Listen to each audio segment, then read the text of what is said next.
Greetings and welcome to the Transform Podcast. I'm your host, Christopher Anastasio, and it is Friday, December 17th, 2021, and welcome to episode 19, guys. So, wanted to kind of take some time in this episode to talk to you guys about what I would kind of describe, and this is my own terminology. This is just the way I think of it, and I'm in trying to connect with you guys from a small and medium-sized business perspective, this might be the way you would think of this as well. So I kind of want to share my personal philosophy with you, and if it resonates, that's outstanding. And I think with some of you, this may not be the way you view marketing as a function of your business, but I think others will say, yeah, okay, that is the right construct of how marketing can help and elevate a business and even ultimately help a business transcend its competition and its it's sort of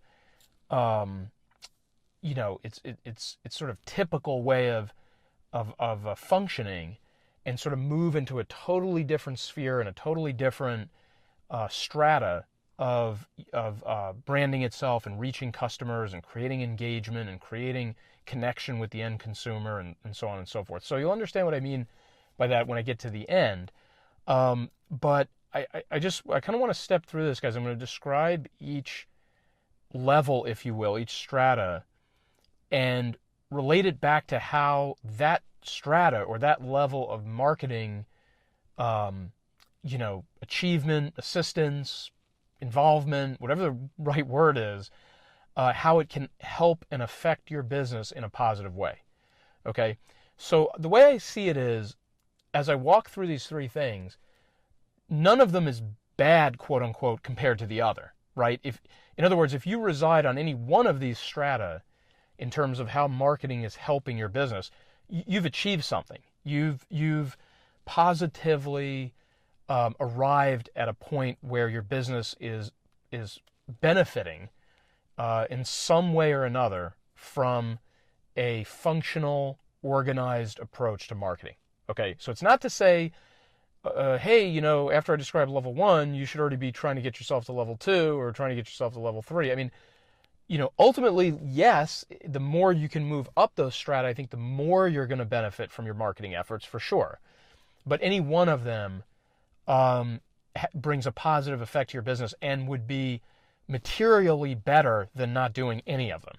Okay, and look, guys, I know some of you out there fall into this category, and I know some of you are aware of it, and some of you may not be aware of it. But a business, and again, I'm talking to small and medium-sized businesses out there that don't engage in any kind of coherent marketing are essentially doomed. And I'm not saying I'm rooting for that outcome or anything like that. I mean, obviously, I'm rooting for all of you guys to succeed. But if you were to say, hey, Chris, I don't see the benefit in marketing, I don't do any of it, I just kind of wait for the business to come to me and I'm fine. Well, that's okay. I mean, if you're growing that way, that's probably very much an outlier on the bell curve. But most businesses that take that approach are going to fail in the long run because they're not growing, they're not expanding, they're not reaching new customers, they're not deepening their connection with their existing customers. So you're just sort of destined to kind of wither on the vine if you just totally scoff at any kind of organized or coherent approach to marketing. Okay? So basically the three strata, I would kind of tag them as such. Okay, the first one is marketing is a function of saving you time. Okay, and I'm going to explain all these to you guys, but I'm just kind of laying the groundwork here. So marketing is a function of saving you time, okay? The second strata is marketing is a function of growing your business, revenue, customers, etc. Okay? And then the third strata is marketing as a function of branding. Okay? So those are the three stages, if you will, or elevations that you're going to go through as you embrace marketing. So let's start with the first one. Marketing is a function of saving time. Now, if you recall, guys, I think a couple of podcasts ago, may not have been that many, maybe 1 or 2 episodes ago, I was talking about, I think it was the one about outsourcing bookkeeping, when I was talking to you guys about why would you outsource bookkeeping? if you can do it yourself, why would you ever have somebody else do it, right? And so one of the things I was talking about is that in the early stages, the very early stages of a business, I think a lot of you went through this. You had to be everybody, right? You had to be the business, right? You had to either deliver the product or the service, and you had to be the bookkeeper, and you had to do the taxes, and you have to do the marketing, and you have to do the customer service, and you have to be the IT guy, et cetera, et cetera, et cetera, right? You have to wear all the hats, right? And you have to do that because, let's face it, in the beginning, you don't have enough resources on hand to hire people to do all those things, and you may be in a position where you recognize the value of knowing how to do all those things, because if you do hire somebody, you need to know if they're doing the right things. You need to know if they're actually value added to your business or if they're just pulling the wool over your eyes, right? So the bottom line is, at some point, you recognize that your time is best spent on developing your company, whether that's improving internal processes, reaching out to customers and landing deals and making sales and being very direct in your delivery of your product or your service, executing the work that you have earned from, like actually doing the work, whatever your service is, and you're the one who's actually doing that service, that's where your focus ultimately, you're going to want to put it there, right? You're going to want to deliver excellent work to your customer. You're going to want to, keep your business running as a well-oiled machine. Those are the things that are sort of the most imperative to making sure you survive, right? That you keep growing, that you have revenue coming in, there's cash flowing through your business, you can pay expenses, you can make payroll, all those types of things.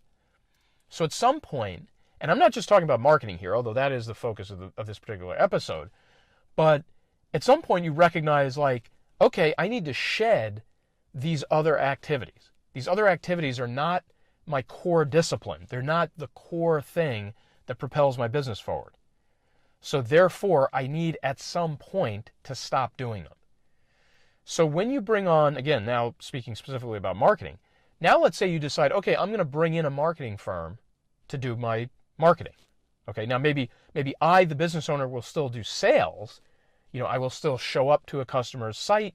I will demo my product. I will meet with them in person to close a deal for my services. But all the stuff before that, all the marketing that goes into bringing awareness to who I am and what my product is and what my service is, that I'm going to offload to somebody. So when you make that decision, when that clicks in your brain, like, okay, I need more time to do the critical functions in the business. I don't have the time to be marketing. I don't have time to learn social media platforms. I don't have time to be a Facebook ad expert. I don't have time to be a YouTube ad expert. I don't have time to put up social media posts 3 times a week, et cetera, et cetera, et cetera, right? So when you come to that calculus and you make that decision, you have entered this first stage of marketing as a function of saving time. So let's say your marketers are mediocre. Okay, let's say, let's not say they're the worst marketers out there, but let's say they're not the best. They still, in some particular way, have done you a service, right? Because they have sort of taken off of your hands an entire discipline that you're caught up with doing, right? And they've eliminated that and removed it from your plate. So now if you think of your time as like a pizza pie, you get a slice back, right? And that slice, whatever percentage that is on that pie, now goes back into the critical aspects of your business, okay? So now, don't get me wrong, guys. If you hire a horrifically bad marketer who brings you bad press and, gets you all in all kinds of trouble, and all, that's not worth the time. That actually is going to create even more burden on you. So that's not what I'm talking about, obviously. But if you are dealing with at least a fairly competent marketer, then, that's not creating new trouble for you, then at that fairly low barrier to entry, you have now come into that first strata of saying, okay, I now have a marketer on my team, and hopefully you got him for a good price and a good discount and all that, because, obviously resources are still thin in the beginning, traditionally, but you've brought them in and you say, okay, I gained that time back. Okay, I basically bought back that time by bringing on that marketer to do that function. Okay? And inevitably, as long as they're, kind of running in the background and doing enough to keep your name out there and keep you connected, then you can focus on propelling the business forward. And likely, if you're competent, you will propel the business forward, and you will, in some way, direct or indirect or both, you will have benefited from bringing in that marketer. Okay? So that's kind of stage one. It's not that complicated. It's fairly straightforward, but I think you guys understand. I mean, I think any of you that is strapped for time can at least appreciate what I'm getting at with this first kind of level of marketing success, quote unquote. Okay. In terms of bringing in an outside agency and offloading the work and gaining back the time. Okay. All right. So now let's talk about the second stage. Let's talk about marketing as a function of growth. Growth in your business. Bringing in more revenue, bringing in more customers, adding more followers to your social media accounts. So this is where now, okay, so you brought in a marketer, let's say. Now you've saved time. Now you're out there closing more deals. You've got more time on your hands to do other functions in the business, improve processes, get more efficient, get more lean, things of that nature, right? So now, let's say you look over at your marketer and you're like, hey, how are you guys doing? Well, let's say they're doing well. Let's say you've brought in a marketer that's not just fairly competent, but is extremely competent and really knows what they're doing and really knows how to both manage your expectation and, help you to understand the timelines and the horizons that come with different approaches to social and digital marketing. But they're delivering on those expectations. So they've set an expectation with you like, hey, for example, we want to go purely organic. Okay, we need 6 to 12 months on that. Or, we're going to go with paid traffic campaigns. Okay, we're going to get your results in 3 to 5 months. Whatever the numbers are. I mean, they're going to change for everybody in every business. But if you have a situation where your marketer actually turns out to be pretty good, now you're in the second strata. Because not only when you brought that marketer in did you save time, so you could go do other things that you deemed more important, and actually are more important in some sense to your business, but that marketer is delivering on their promise. And they're bringing you more business, they're bringing you more customers, they're increasing the awareness of your brand and your product and your service, and guess what? Your bottom line is growing because there's more top line revenue coming in. Let's say you're plowing some of that money back into the marketing effort. So let's say you've taken a small ad campaign and elevated it into a medium or large size, for your proportions, larger ad campaign. And now all of a sudden you're getting more conversions out of that. You're making more sales out of that, and you're growing. And just with more revenue flowing in, that probably means, it doesn't guarantee it, but it probably means you have more profit coming in. And then, whatever you do with that profit is your prerogative. A lot of business owners will pivot and pull that profit back into the business and plow it right back into more marketing and business development and sales and things of that nature so they can keep scaling. Okay? If you don't do that, if you pull the profit, that's fine too. But the bottom line is, in this strata, when you come up to this level, you've now got your marketer basically, carrying their function to another degree. They're not just saving you time anymore. They're saving you time plus adding business to your ledger. Okay? So that's, and let me just say this right now, guys. If you stop there, if you don't ever get to this third strata that I'm about to describe, and you've got a comfortable situation going on with the second strata, found a good marketing firm, they're delivering on their promises, you're growing your business, you've got more revenue coming, you've got more customers, you're in great shape.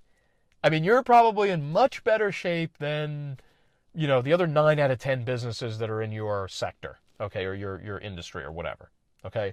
So it's a huge, huge deal just to get to this level and to see those kind of results come in and to see that relationship grow with your marketer. Because obviously as they work your product and they work your service and they bring in more business and they bring in more customers, they're getting to know you better. So there's like a feedback loop there that's very positive, right?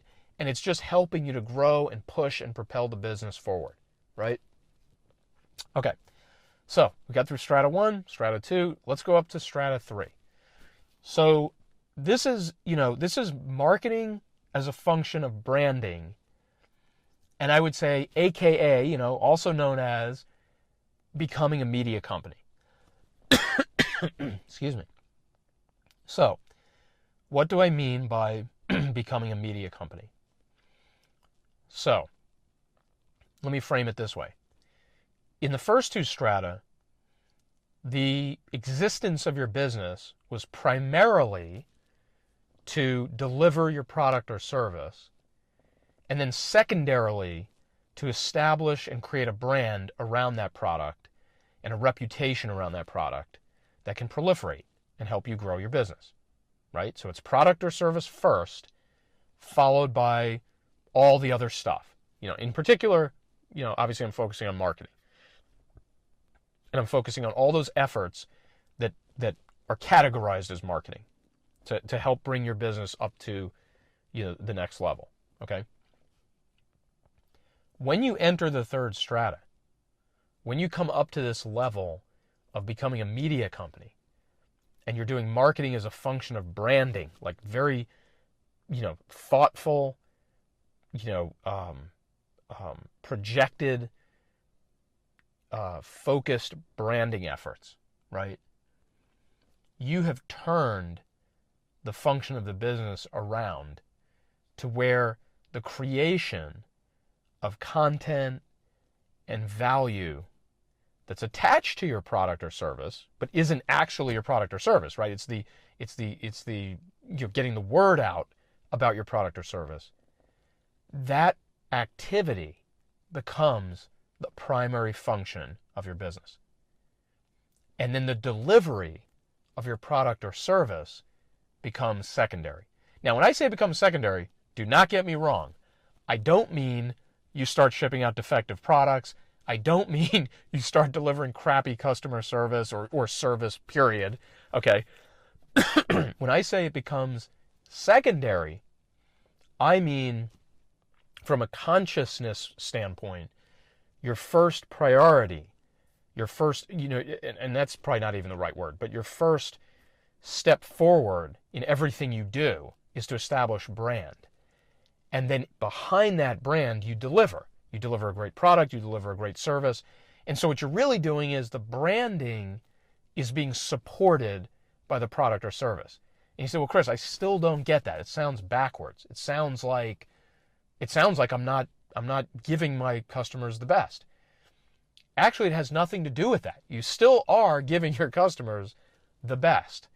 Okay, now presumably when you get up to this level, you're not the only one who's doing this work. Obviously, you've hired a marketer, like I said before. So you've got somebody or some agency that is obviously assisting you with this. And at this point, you've probably scaled up their effort. You've probably got, the largest presence you've ever had before in that marketing company and in that arm of your operation. Okay, so it's not like you're doing this stuff and you're distracted from your product or service or anything like that. But as a whole, as an aggregate, your company now primarily exists to establish its brand. And the reason that's positive for your customers is because the more you establish that brand, the more you begin to transcend your competition, where you essentially start playing your own game with no competition because nobody has your brand. Nobody can have your brand, right? You've established it so fiercely as the leader, quote unquote, in that industry or that sector or that business unit, whatever the case might be. You're so firmly established there that you literally are drawing business to you without any other effort. So people are coming to your business because of the brand. And now you're reaching more customers, you're helping more people, you're reinforcing your value exponentially compared to any other time that you had your business running prior to becoming a media company. Okay? So when you think about it, think of like some of the, like the major massive brands that are out there. And you can just, without even having to really think that hard about it, that customers will pay anything to have that brand versus a nondescript alternative. So think about how much will people pay for, let's say, Nike Air Jordan sneakers versus a similar pair of sneakers that don't have the Nike logo or the Jumpman logo on it. They're not going to pay the same amount. It could be the exact same shoe. You could literally tell them it's the exact same shoe. Same material, same construction, same design. They will pay more money to make that logo appear on that sneaker. Okay? So that is the power of branding.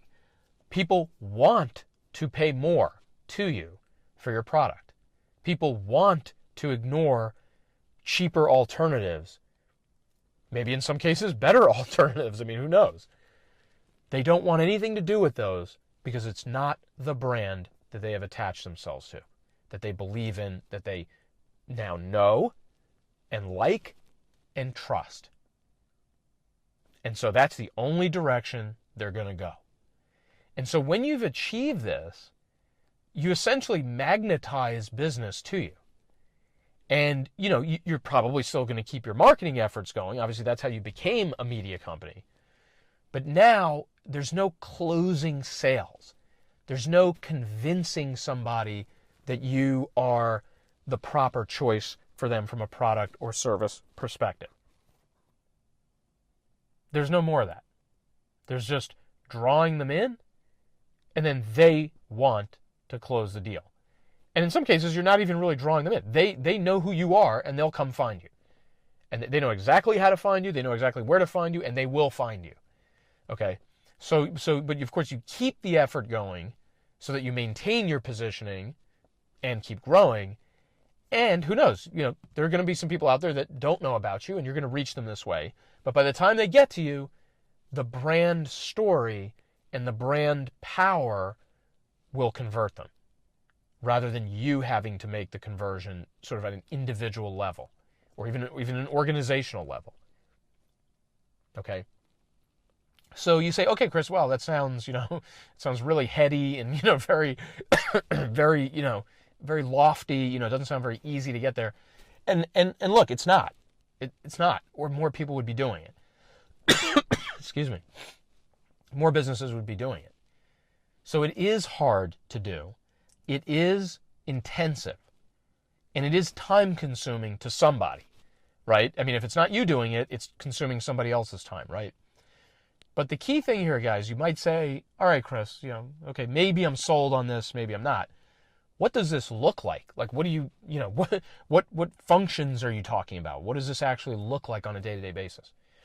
So what this basically looks like, guys, is it looks like your entire sort of operation marketing has essentially turned into the inner workings, if you will, of a media company where content and the constant production of content is the order of the day.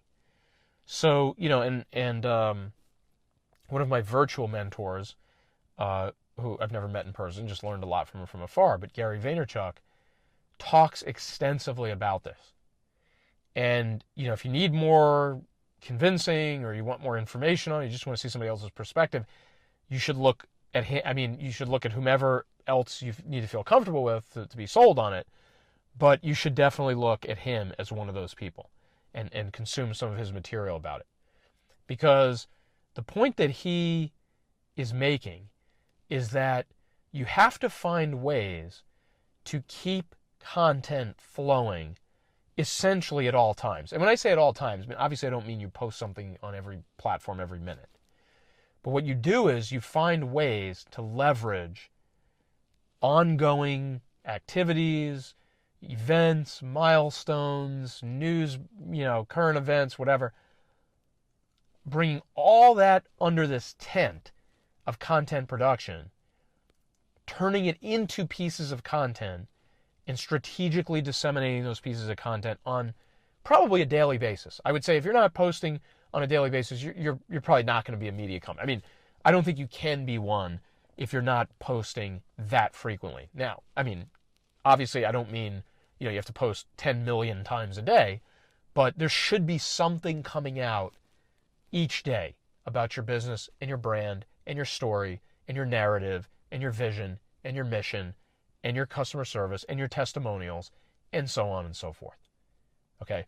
So, one of the things we'll talk about in a totally separate episode is the notion of pillar content and how you make large pieces of content sort of in a one-shot deal, and then that pillar content carries you onto other platforms in smaller bite-sized chunks. And so literally you could have a situation where you film one-hour video, and now all of a sudden you've got a 1-hour video for YouTube, a 4-part series, 15 minutes apiece on Facebook Watch, 61-minute clips on Instagram, 120 30-second clips on TikTok. I mean, obviously I'm exaggerating a little bit. You wouldn't use every single minute of the entire video, but you get my point. And this is something we're going to look at in a bit more technical detail in a future episode. But the real point here, guys, is that when you reach the point where you can crank out literally just tons of content flowing on a daily basis, and you create so much of it that you essentially become omnipresent. Like you literally, like people in your area that you're targeting that are relevant to your business, they can't escape you. They couldn't run away from you if they wanted to. Every time they open their social media app, whatever it is, Twitter, Instagram, TikTok, Facebook, whatever, all the above, there you are. You're popping up everywhere all the time.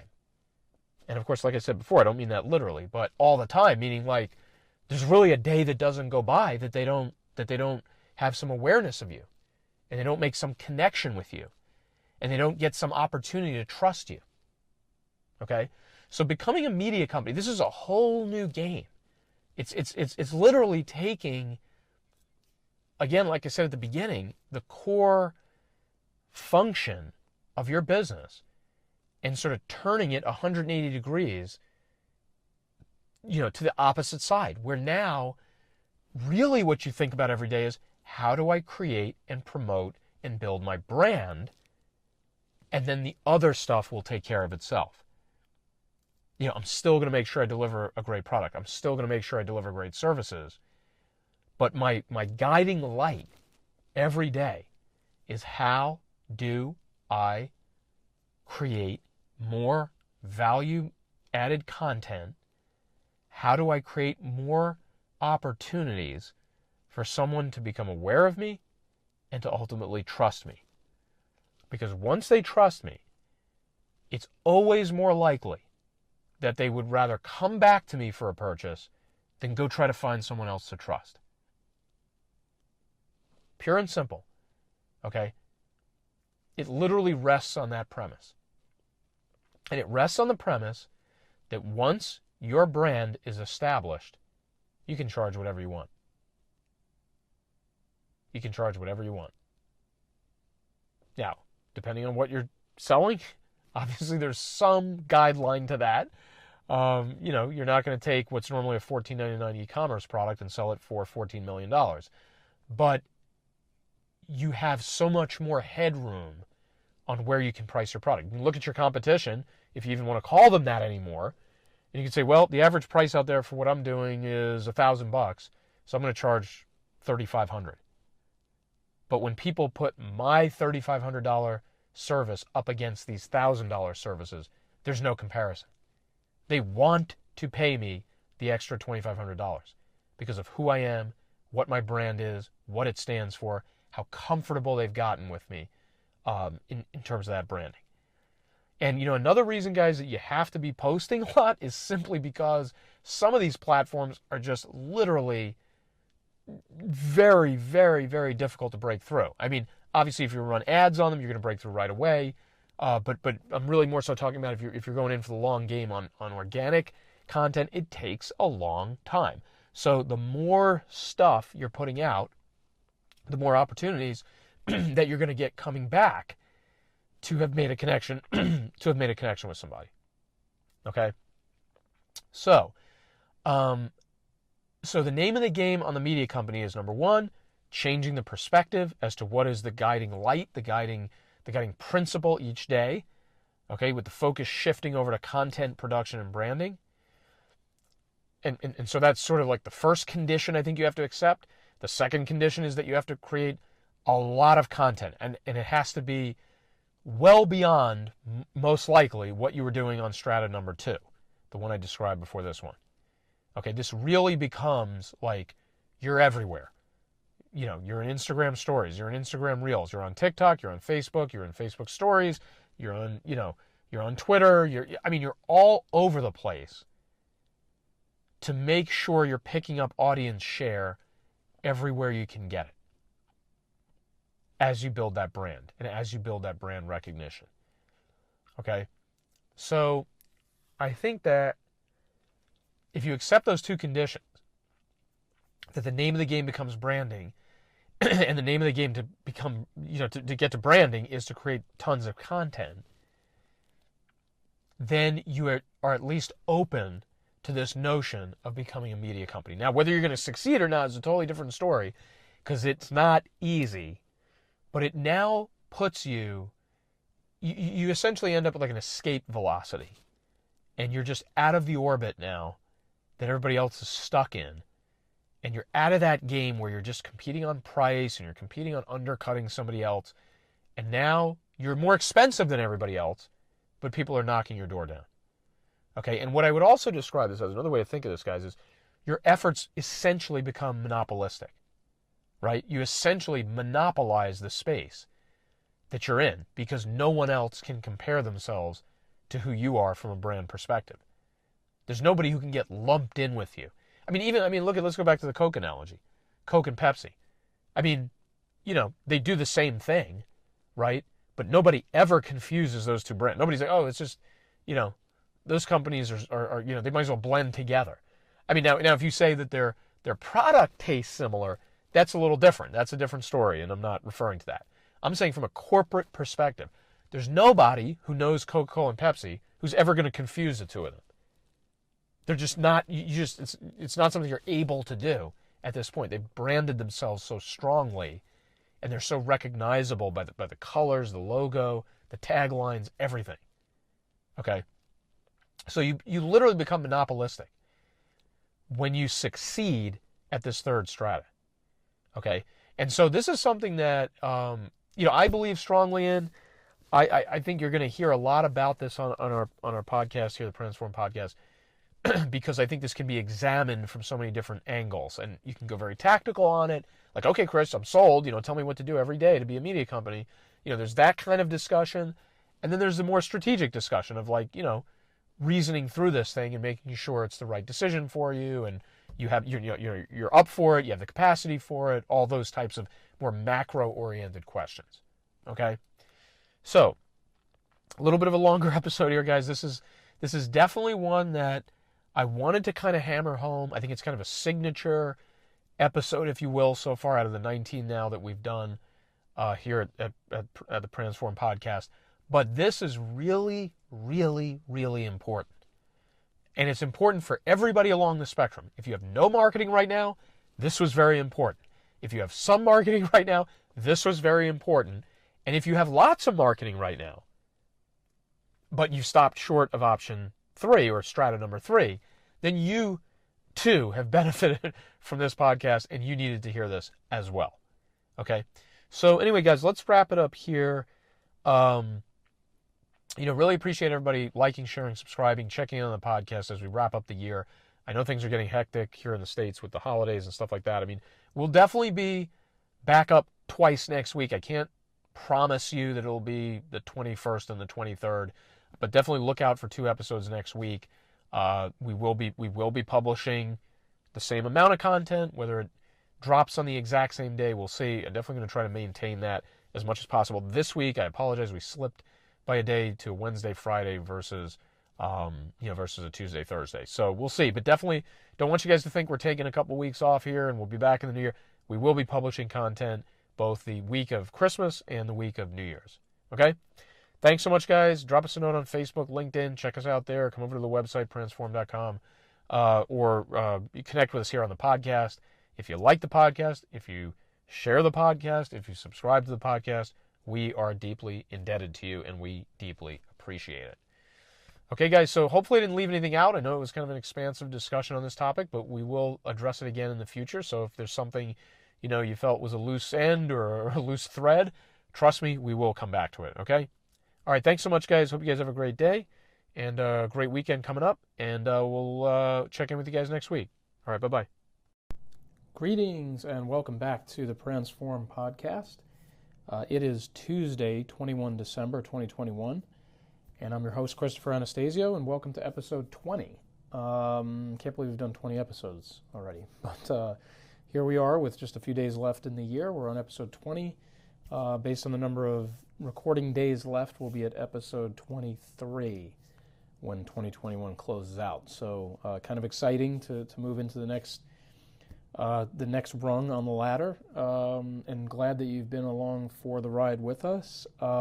Today's episode, we're going to talk about Instagram captions. Okay, so that's going to be kind of the focus today. A little bit granular. Not going to spend a ton of time on it, but what we want to try to do on this episode, guys, is give you some ideas, give you some thoughts, some strategies and tactics to make the most of that real estate that appears below your Instagram posts. Now, if you're not using Instagram, obviously you can kind of tune out of this episode or you can bail out of it. But I would say that without even knowing you or your business, you'd be hard pressed to say why you're not on Instagram. Okay, so again, it's not necessarily one size fits all, but I would say that in most cases there is a strong case to be made that you establish a presence on Instagram. Now, you can be very technical about that. You can tie it all the way back to, hey, you need a Facebook business page because you want to run Facebook ads, for example, or you just want to kind of set up shop there because it's the longest kind of running platform in terms of how long it's been around and how long it's been accumulating users. So if you're going to be on Facebook, well, Facebook owns Instagram, and you might as well sort of cross-populate the two platforms. So in a very practical manner, that would be the case I would make for you being on Instagram, but it's usually going to be for more reasons than that. Right, that's maybe like a cornerstone reason or a basic reason to be there because you might as well, quote unquote, be there. But I think that there's a lot you can accomplish on Instagram, a lot of delivery methods for content, from the traditional news feed, where you can switch things up with, single posts or carousels or video clips, to the stories feature, which is just getting more and more robust for the everyday user, especially now that you can sort of include links in your stories. Things of that nature, to Reels. Instagram Reels is really producing a lot of organic reach for businesses and individuals trying to catch up to TikTok. So a lot of possibilities. Plus, you can run ads on Instagram. Okay, obviously, you have your Facebook account, your business page. You can run ads both on the Facebook and Instagram platforms. So a lot to be said there about using Instagram. Now, going down a layer here into the whole discussion about captions. Okay, so let's say I've convinced you to turn your attention to Instagram if you're not already there, or let's say you are there. Okay, so now let's talk about how to use that real estate below the post. Okay, so first off, guys, I would just kind of lead off by saying don't waste the space, right? I see a lot of Instagram posts where it's a one-word caption that really has nothing to do with the post in essence. Hashtags aren't being used properly, or maybe the whole caption is just hashtags. It's, if you're posting casually to Instagram, you're using it for fun, fine. But if you're using it for your business and you're taking every single post and trying to maximize and squeeze the juice out of every post and piece of content you have, you've got to learn how to use the captions properly. And you have to learn to use them effectively to just optimize every single bit of traction you can get out of each post. Now, the main thing I would say, a couple thoughts on not wasting the space. The main thing I would say is get your value proposition into your caption. Okay, so whatever, maybe from a macro standpoint with your whole business, or for that specific post and whatever's in it, make sure you are putting a value proposition forward. What makes you different? What makes you, attractive to a customer? Why would a customer consider buying from you? Now, it doesn't have to be salesy. I'm not saying, push a sale on somebody with every post that you make, but just make sure that you're hitting on some aspect of your value proposition. If you're the cleanest, the fastest, the cheapest, the smartest, the the easiest, whatever your thing is or combination of things, try to find ways to weave that into your posts. Again, you don't have to hit people over the head with it. Maybe once in a while you hit them over the head with it, but you want to make sure that there's a thread running through your posts where you're making sure to articulate that value proposition. Now, I guess as an extension of that, I would say use the space to inform and educate your audience, right? Inform them about product benefits, inform them about product features, educate them about what your service can do for them. How does it make their life easier? How does it make their life simpler? How does it make their life better?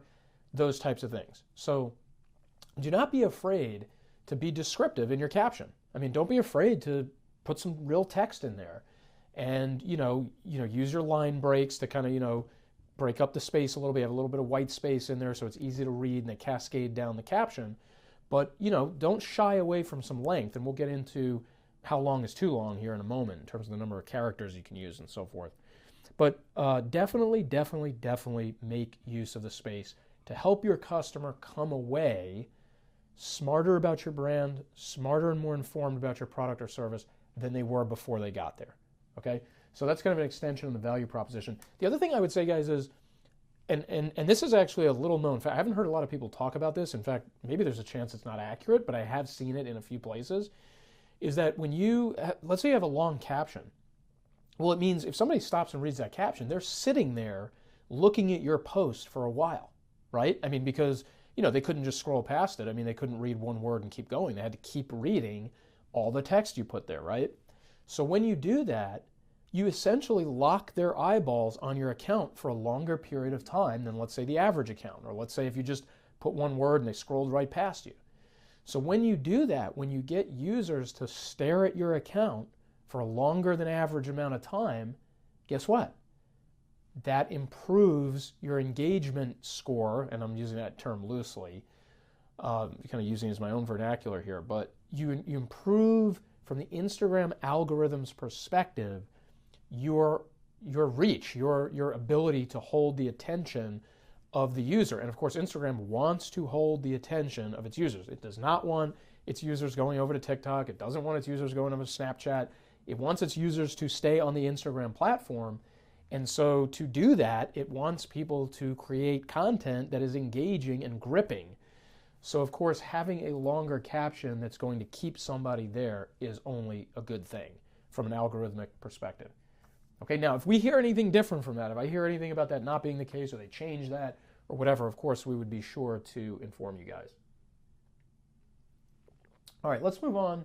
So that's kind of, I mean, honestly, guys, that's the meat of the podcast right there. Like knowing that you should use the space and how you can use it, from being informative to being to putting your sales pitch in there, to your value proposition, to communicating your mission and your vision and your goals for the company that include the customer, that affect the customer. That's really the podcast. I mean, that's what you need to take away from this and feel inspired to do. Now, what I want to do is use the rest of the time to just kind of inform you guys a little bit about captions and how you can approach them and what some of the limits are. So from a techie perspective, you get 2,200 characters. Now, 2,200 characters is pretty good. I mean, that's a pretty solid amount of text that you can get in there for a social media post like this. Okay, if the average word is 5 or so characters, well, you're going to get, 400 words in there, I think, something like that. I don't know if my math is good or not, but now it's killing me. So 2,200 divided by about 5. Yeah, you get about 400 words in there. Okay, which, 400 plus 400 to 500 words, that's a solid, couple paragraphs or so, I would say, in, let's say, Microsoft Word. So anyway, that's your limit in terms of characters. Now, when your post comes up and the text appears below it, you'll notice it always gets truncated, and that truncated point is the 125 character mark. Okay, so when you basically get to 125 characters, you're going to be in a position where the text will trail off, and the person has to click through to see the rest of it. Okay, so yeah, 125 characters is not a lot. That's a handful or so of words, something like that. 10 to 20 words, I guess, depending on how long they are. Okay, now the other thing that you got to keep in mind from a numbers perspective or metric perspective is the number of hashtags. So you get 30 hashtags per post. And, I've read a lot of studies on this, guys, and, like, well, how many hashtags is ideal? And is it actually 30? Is it actually 1? What is it? The latest round of data that I looked at, that I've analyzed, is somewhere between 20 and 30 is the best. Now, what's interesting is that in the data I saw, that there was actually more engagement on about 20 hashtags versus 30. But there are others who will say that you're going to run into that say, look, if you get 30, use 30. It's just 10 more times than 20 to have somebody discover you based on their search criteria, based on the hashtag they're searching. So, in this sense, guys, I would say this is more art than science, or it gets to a point where it's more art than science. And I would say, look, use the amount that makes sense to you and try different amounts. You may find that for your audience, 5 hashtags is enough, or that, getting 30 out there is always better, that you always end up with more followers and likes and so forth because of that. Okay? So the other thing I was going to say about hashtags, guys, another debate that you can kind of try both sides of for your purposes, is some people say put the hashtags inside the post, and others say create the post, post it, and then put the hashtags in the first comment. Now, I've played with both, guys. First of all, from an artistic standpoint, I like putting the hashtags in the comments. Okay, so you have a post, the post goes up, it's clean, there are no hashtags in it, but then the very first comment has the hashtags. But you're going to hear other people say, no, it all needs to be together. It's more effective if it's together.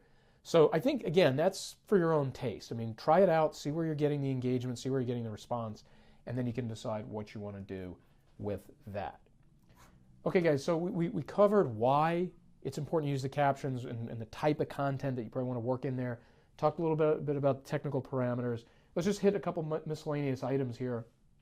Another thing you can do, guys, and we kind of covered this a little bit back in episode 3, I believe it was. I'm sorry, no, it wasn't 3. It was, I want to be exact here, 8.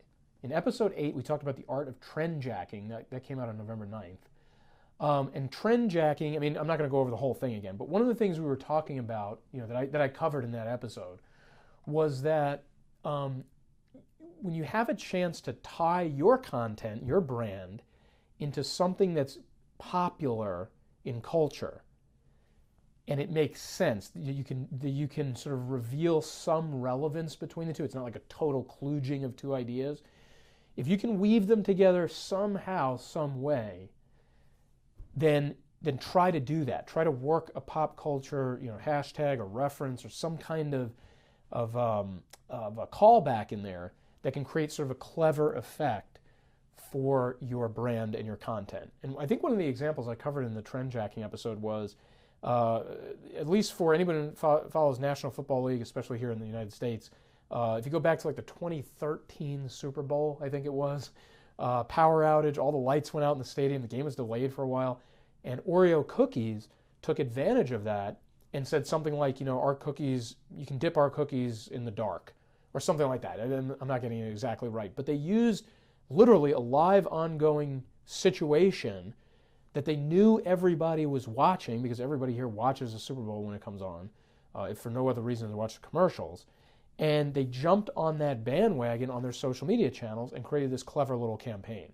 So when I say pop culture tie-ins, look for relevance, look for opportunities to make sense. If they don't force it. Don't just do it to do it. Okay? So that's one thing to think about there. Let's come back over to hashtags for a second, something I left out. When you create your hashtags, let's say you're like, okay, Chris, I'm going to do 20 hashtags. I'm going to play around with 20. Look at sort of evenly dividing up or properly distributing what those hashtags are theme-wise for your content, for your post. So for example, you may have, if you're going to go 20, you may have, let's say, 5 that are brand related, that have like the name of your company or the company slogan or the name of the company plus the name of the product, whatever.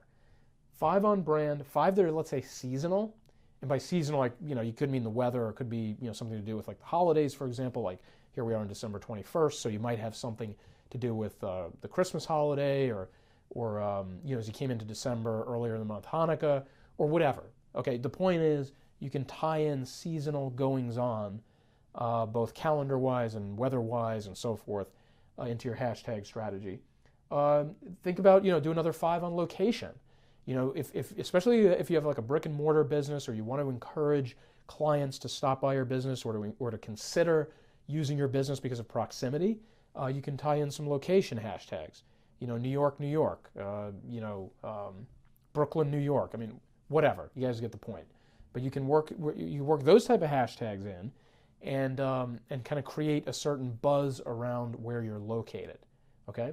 And then lastly, you can also just do interest-based stuff. So if you're selling a product, let's say, home goods, let's say, I don't know, power tools, for example, you can put in things like, home renovations, or fixer-upper, or, power tools, whatever. But those would be interest-based hashtags like that. So try spreading them out a little bit. Try seeing, what kind of mixture gets you the best results. But definitely I would try, you may find that some are more effective than others, but I would at least start off and try some of these different buckets and some of these different categories to see what response you can gin up, okay? Okay, another miscellaneous item to cover with you guys revolves around encouraging engagement. And so what I would say here is, because you can't do, because you cannot include in the caption a link, you can't put a link there for somebody to click on.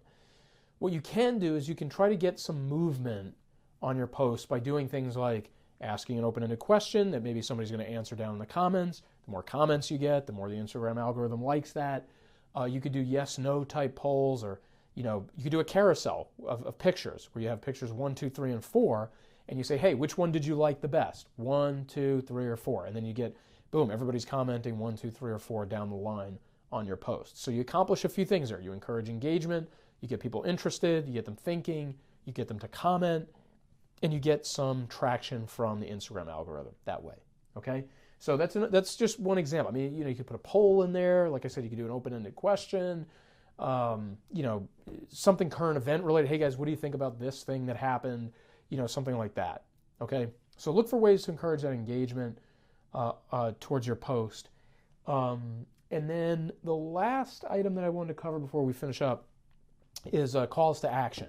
Okay, so what you want to do is just a little more specific than engagement, where you're just kind of encouraging people to interact with your post. You definitely want to, judiciously of course, use your captions as an opportunity to directly point somebody towards completing some particular action. Like, hey, click the link in my bio. Hey, leave a comment below with blank.